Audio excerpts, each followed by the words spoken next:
The story of OMD doesn't begin in a recording studio. It begins in a place better known for shipyards, factories, and ferry terminals. The Wirral, in the late 1970s, wasn't supposed to produce the future. They belonged to a generation caught between two worlds. Old enough to remember the industrial Britain their parents had known. Young enough to sense that something new was arriving. The machines around them were changing. The world was changing. And somehow, through circuitry, tape and electronic sound, they found a way to give that feeling a voice.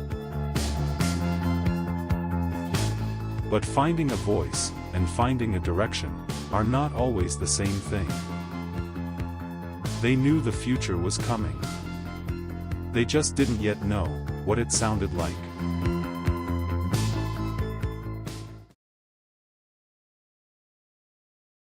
And then came Kraftwerk. I went to see them. Well, my life was transformed. It was so different, so alien. Kraftwerk offered a glimpse of another world. A world that seemed to belong to the future. That's when I thought, I want to do something like this. But how do I do it? You know, I'm a kid, I'm 16.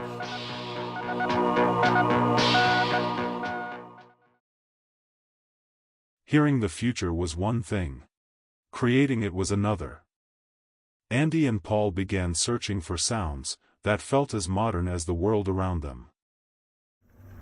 The search led them beyond conventional instruments.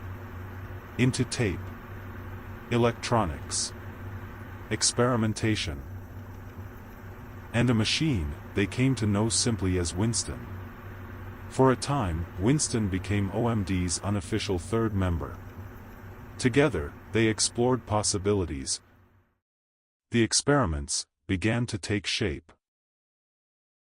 The first song they wrote together would define everything that followed. Electricity.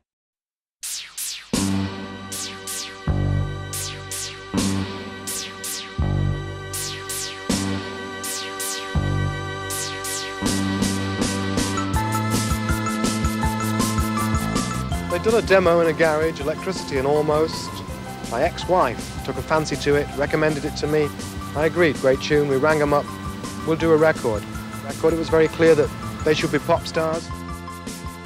We blagged in with a cassette, and the next thing he was like, I want to make a single, you're the future of pop. I think we used the word beginning with F and said we're experimental, not pop. Yeah,